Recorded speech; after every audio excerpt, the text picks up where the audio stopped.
How do I boondock? How do I get the experience that you got? And I want to be in that photograph. And honestly, it got us too. Yeah, absolutely. We fell right in that same trap that we're talking about. Hook, line, and sinker, man. Hook, line, and sinker. This is not a drill. Repeat, this is not a drill. Shall we begin?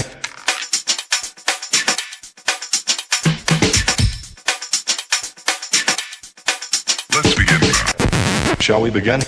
Welcome to this Nomadic Idea show where we discuss the uncensored truth about living life on the road full time. On today's show, we talk about boondocking. What kind of investment is there to boondock? How does social media play a role?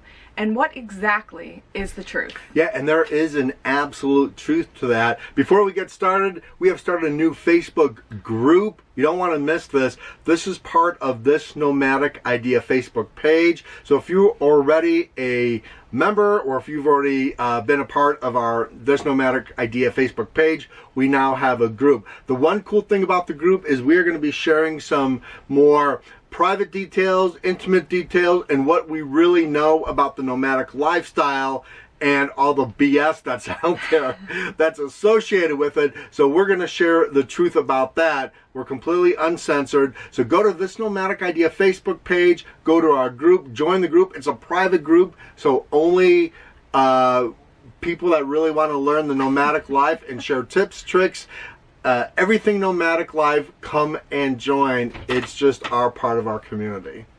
So on this show, we have a lot to talk about because this is kind of like the crux of everything that we see in social media today, whether it's YouTube, Instagram, Pinterest, whatever you want to say. It's all about the boondocking experience, right? It's all about the beautiful single RV in the field next to mountains and the beautiful, beautiful scenery of boondocking. And apparently that seems to be very popular because most of the questions that not only we get but are posted on social media all the time is like, how do I boondock? How do I get the experience that you got? And I want to be in that photograph. And honestly, it got us too. Yeah, absolutely. We fell right in that same trap that we're talking about. Hook, line, and sinker, man. Hook, line, and sinker. So we're going to tell you the uncensored truth about what you need to know before you even say the word boondocking, because there is an investment to make and there's things that you should know. So we're going to talk about that on the show. So I think the very first thing we're going to get right into this, right, is that there's an investment, and no matter what kind of rig you have, whether it's a van, whether it's a camper trailer, whether it's a fifth wheel, whether it's a motorhome coach, it doesn't really make any difference. There is an investment. I don't even care if you're packing around in a tent, and you want a boondock, which is called camping, by the way. We've been doing it for a long time. So camping with the boondockers. Yeah. So the thing that we want to start with is that there's an investment to make, and I know what you're going to say. I know where this conversation is going to go. It's all going to lead to solar. And we're going to talk about that and the uncensored truth about that BS on YouTube, because that's really important for new people that have bought or invested into RVs, camper trailers, vans. The whole solar gig is, oh my God, it drives me nuts. So we're going to talk about that in detail. And the one thing we want to say about boondocking is that it is free. It is beautiful. It is everything that you think you might know about it. There's a few things that are never told on YouTube or Instagram, ever. They never show that.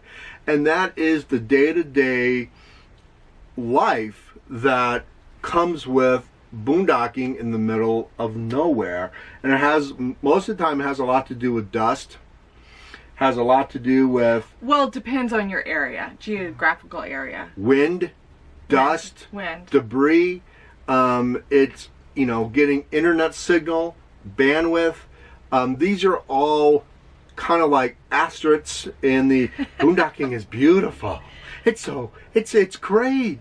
You know, I have caught lately some people that have been calling free campsites, or this is a free place, and I've actually had to say no, it's not a free place. You have to pay for that. And I've also caught a few people posting pictures on Instagram saying that they're one place, but they're not really in that place. They're in a completely different area of a geographical area, or even in a national forest. So, you know, I guess the first thing we want to say is that social media is playing a role in boondocking. Be careful. You know, it's great to geotag your locations and to share everybody and to tell everybody that you're boondocking in this beautiful place. I would highly be suspicious if there wasn't any RVs near that photograph. Highly suspicious, because it's very crowded right now. Well, yeah, so you make a good point. So in social media, we are in any of the avenues of social media, a lot of times we want to isolate our rig, or we want to isolate ourselves or our story to put out there, whether it be for memory's sake, because we started with that, wanting to take a photograph of our rig in each location that we were, and we did isolate it on purpose. So there's a lot of different components to that, but then other people do show the truth that yes, it's isolated from this angle, but yes, you are in many cases, not always, but in many cases, especially in this past year, yes, you are out there with many others. Now, in most cases, I would say that, you know, there is a reasonable amount of distance between you and that other person, but then that also goes to show, if you've been doing this for however long, that reasonable distance starts to taper in a little bit, because that's this whole idea of everyone saying, oh, it's so crowded out here, it's so crowded. And yes, the reality is it is so crowded, but so I think in some cases, others that have experienced it with a lot more space, where you may have like one little area all to yourself. Now there's 2 or 3 rigs parked within that. Yeah, and you know, in some cases, you have to kind of define what that means about by yourself. You know, are you going to have neighbors right on top of you? Probably not.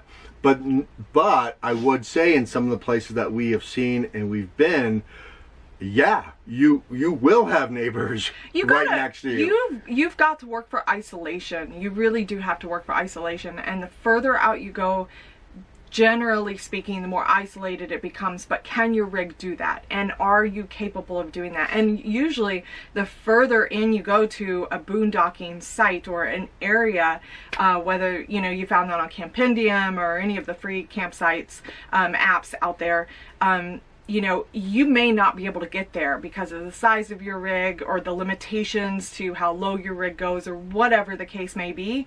And you have to kind of consider all of that in that, how isolated you want to be. So yeah, you may drive into a road and just see congestion, but the further out you go, it obviously thins out. Yeah, we went to, probably our best and worst boondocking story so far is Wyoming. We did follow Campendium. We did follow a free site. It was free, sure enough. We were alone. There was nobody else out there. Very alone. Very alone. The problem is that we weren't going to be able to turn around. It was, to say the very least, there was mathematical equations involved in trying to figure out how to make a U-turn. So when they say, don't go past this point or you will not be able to turn around, don't for go the size past that of it, point. Do not go past that point. But that's the thing. It's like, you got to read in between the lines on some of these apps that are free. That'll say free, and so you got to read in between the lines. Yeah, it was a beautiful spot. Yes, we enjoyed it. Yes, we were by ourselves. No, we couldn't turn around, and I was up all night trying to do math in my head. So and that goes into what we want to kind of talk about next, is the investment you're going to have to make in a boondocking life. And boondocking is much like dry camping, okay? You're not going to be hooked up. You're not going to have any amenities. You're going to be out there by yourself or with others in yeah, with, you know, hundreds of other people. And you're not going to have any amenities. You know, there's probably not going to be a bathroom. There's certainly not going to be water. Certainly not going to be electricity. And you are going to be out there living on the land. Some people may call it off-grid living. So for a moment, you are living off-grid, right? And except even off-grid living has usually water and electricity. So, but we're going to talk about the investment into boondocking. The other thing that we're going to talk about on our next show, and I want everybody to kind of get ready for this, is free really free? And so we're going to talk about the cost of boondocking, and is there free? We get a lot of stuff that's saying, I love free camping and I only free camp and I will never spend money free camping. But you do spend money. How much are you actually spending to get that free spot? And is that worth the cost that you would be paying elsewhere? So it's all a calculated version for you guys next week, and that's going to be a good one. Yeah, so if you have some opinions or you have some comments on not only this show, but is free really free, we'd love for you to post on here. We'll take your comments, we'll bring them into the next show so we can read your comments and see what you have to see. So boondockers out there, and I know there's a lot of them out there, is free really free? And what is your experience, free versus paid? We wanna hear from you. We did write an article on this nomadic idea on our website on is the RV hookups versus boondocking, and is there a point where it almost breaks even? And we think there is, in our experience anyway. So we're going to talk about that. So let's talk into boondocking. We know what boondocking is. It's you're out there by yourself supposedly, and you're looking at the beautiful mountains, and it's just everything's out there. Mountains, river, grasslands, fields, yeah, everything. Whatever. So you're out there by yourself. So let's talk about that investment. We get again, we see a lot of threads on solar. It's kind of an important feature. Electricity is important in the RV industry, along with water and food. That's why there's a lot of topics about it. Right, and being able to do something with your poop. So, but let's talk about solar. We're just talking about solar. One of the things that really irks me a lot about the RV industry and about specific RV YouTube channels is the fact that they talk a lot about solar, and of course they all want you to buy the solar products through their affiliate link. And for new people specifically, either listening to the show with audio as a podcast or watching it on YouTube, I will say this, is that if you are new and you are wanting to boondock, and that is your lifestyle, and you do want some sort of solar attached to your rig, whatever that is, van, what I would say after what we know is that don't go out and spend a lot of money on something you don't know anything about. Mm-hmm. And one of the things that irks me a little bit is about all this lithium battery stuff, and you know, you must buy Battleborn. You've got to buy Battleborn.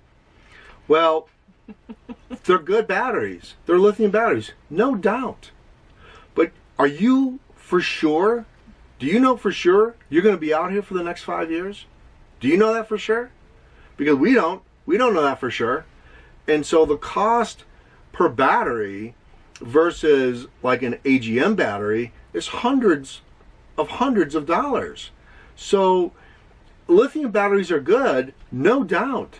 And for some of these RVers that have been out on the road for 3-4 years now have converted to lithium, they're converting to lithium because they've learned that that's the better lifestyle to go for them. They know what their solar needs are, they know what their energy needs are, and they have found they have learned how to boondock like a fine oiled machine, man. I mean, Yeah. it's they know what they're doing, how to do it, and what they can get away with and what they can't get away with, and they know their lifestyle. For new people, for people that are getting into the industry now, that I would say that battle-born and lithium batteries are extremely expensive, and you don't know what you don't know. You're not really sure what your lifestyle is going to be on the road. So as far as solar goes, here's what we would suggest. We would suggest is to work backwards. Backwards. First of all, what is your lifestyle going to be like when you're on the road as far as your power needs go? Well, I got 2 laptops, okay. I like watching TV, okay. I use my phone excessively. I use my phone excessively a lot. Phone. I need internet. You know, I love cooking everything in a microwave. I love making toast, or toasted bagels or toasted English muffins in the morning. That I can't do without. That sounds really good. It does sound good. And then you go through your energy needs. Like my furnace is going to be running, right? That a furnace, everyone thinks, well, I need heat. It takes propane. You also need power to run the fan blower at night. And we have heard more horror stories about that fan blower killing a battery more than anything, okay? So those are all energy needs. And what we would suggest is to work backwards. Know your energy needs first, okay? Learn what they are. And to do that, Everything. you actually have to kind of get started somewhere. That's right.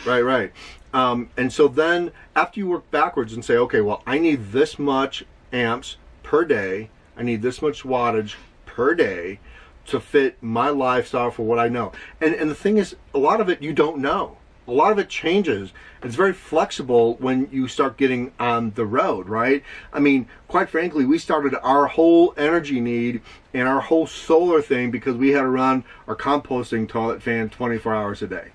We're like, oh, wow, okay, it's got to run how long? 24 hours a day? Okay, So we're going to need a battery, and then also the next thing you know, we're $3,000 in to run a 12-volt fan. So don't make that mistake. Don't make that mistake we did. So, and we've learned a lot about our energy needs, and we've learned a lot about our solar needs. Now, did we buy a lithium battery in the beginning? No, we didn't. We bought lead acid batteries in the beginning, and we made a couple mistakes there also. But our lead acid batteries are still working. They're still good. They're not recycling as much as they used to. They're not giving us the amp hours that they once did. And so our next step will be AGM batteries. I'm not buying into the lithium batteries until I know I'm going to be out here for 5 or 6 more years. And when I know that, then I can make an investment into my future, which I think is like that. As with everything, with our other podcast, Trust the Trail, we teach backpacking, right? When I used to work at REI, I would see people come and say, I'm going to go on a weekend trip. Oh, great, have a great time. I need $3,000 worth of gear. Have you ever gone backpacking before? No, I haven't. Well, so you don't even know if you like it, and so I think that's what we're trying to say. So there's always an argument to be made. Well, why not invest up front? Because then if I switch over, which I think I will be switching over, then I'm going to be putting 2 costs in up front, essentially. So you buy what you think, you get to know lifestyle, you say, yes, I want the lithium, or yes, I want this, and then you end up with lithium and you've spent all this money on other things as well. The problem with that is that you really don't understand the true capacity of what you're using, what you're going to need to use, unless you've already been living the lifestyle, unless you've already been doing it. But as a newbie, you can calculate all you want in a spreadsheet. You can theorize all you want, but it alters from season, it alters from location, it just, there's so many components that alter. And then on top of it, well, the biggest thing with solar is you kind of need sun, right? It's kind of a big factor. What? So the problem is then, are you in those locations? Are you in those areas where you're actually benefiting the most from the intake of the sun? And right up front, we went out on the road and we're like, well, we didn't think about this. We just thought solar, sun, we have it. And then all of a sudden, all we're doing is like Yeah. boondocking in trees. And I would say this. I would even say this is that I watched a pretty popular YouTube channel with a couple, and one of the things they said was like, we always have to look for spots that are in full sun. Yeah. Well, in the spring and winter, that's great, but in the summer, you're going to need about 2,000 watts of solar and a ton of battery capacity to run an air conditioner for even a short time. So, you know, one of the things that they don't say is that, yeah, we always look for full sun when we go boondocking so we can use our solar. But what they don't tell you is that, yes, and from, you know, 2 o'clock to 5 o'clock in the afternoon, we bake like cookies. So, you know, they kind of omit that a little bit. So true. And that is so true. You know, they also don't tell you that, yes, every single window that we have in our RV is now covered with, you know, some sort of, you know, aluminum reflectix, you know, trying to reflect the heat out of the RV, right? Which kind of then makes you question, like, well, why did I buy an RV with windows? I should have just bought, like, you know, no window RV, you know. I mean, what we're trying to say is that there's never going to be a perfect solution. And so what we would tell new people specifically, now if you've been RVing for a long time, we understand, we're going to get comments, and we get that. But for the new person, for people that are thinking about coming out, is that, and even people that have bought rigs lately, especially in 2021 so far, get to know that boondocking lifestyle and invest slowly as you need that capacity, you know, because you don't really know what you don't know. And the thing is that we have found out, and I'm going to do a video on this because I think it's important, and you never really see this on YouTube at all, right? Or people talking about it in the RV industry, whether it's a podcast, YouTube, is you never hear them calculate how much energy they waste.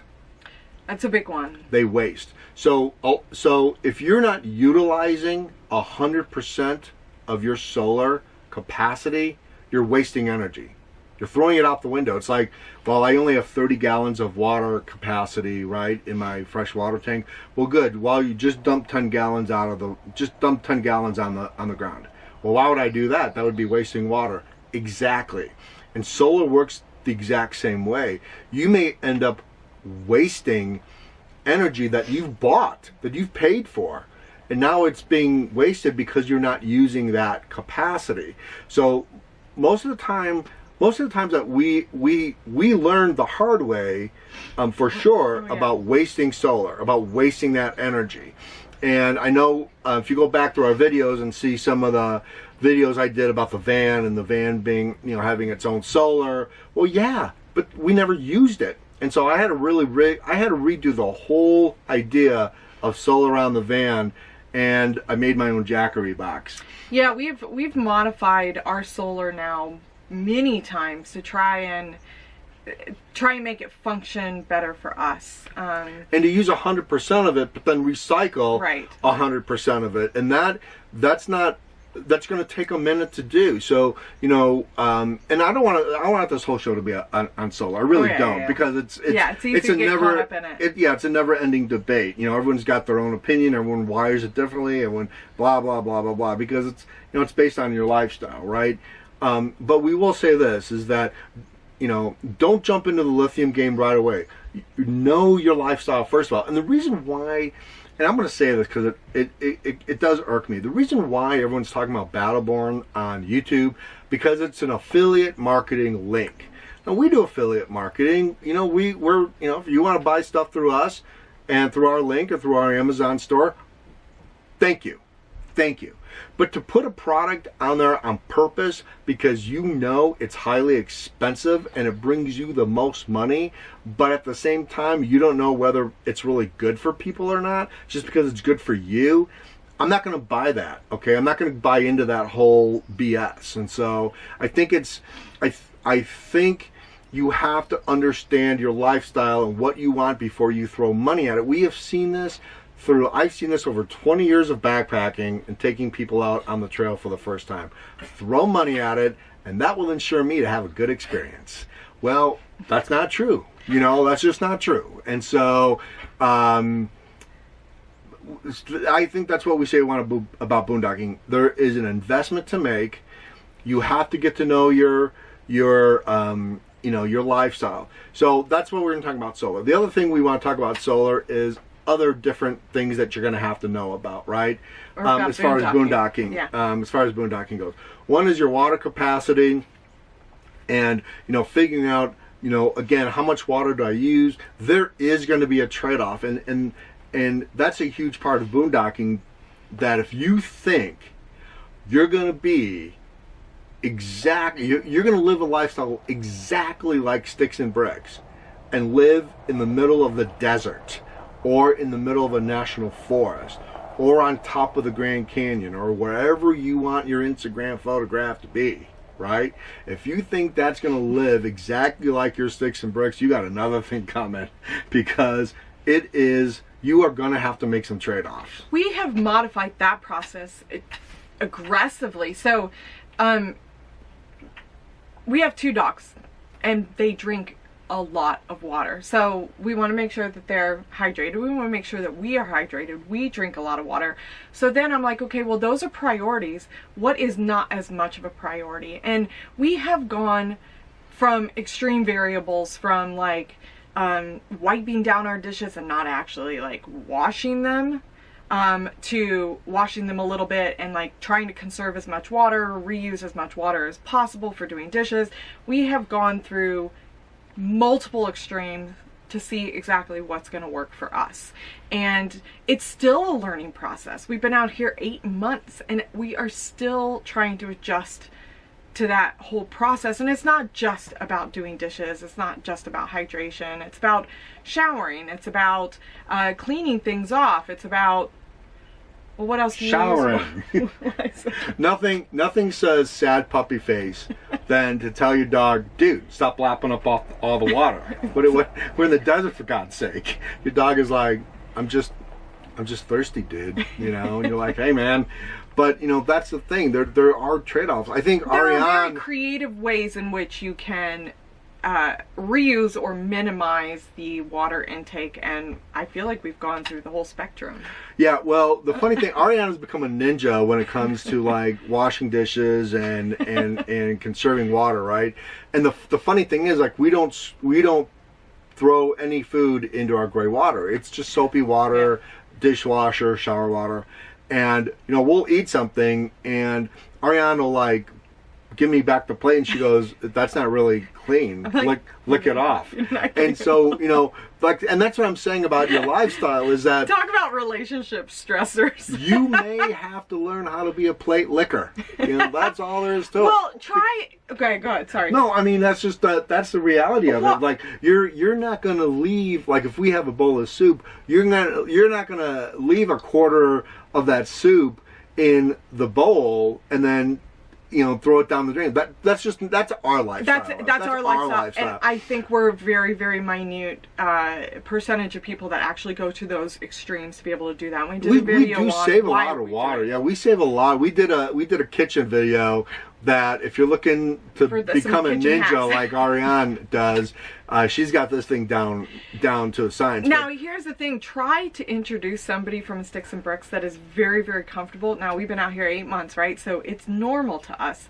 And we've had people come and stay with us and visit us and stay and live in our Airstream temporarily with us, which has been amazing. But try explaining to them why they have to do it our way. Try explaining to them why they can't run the faucet just willy-nilly.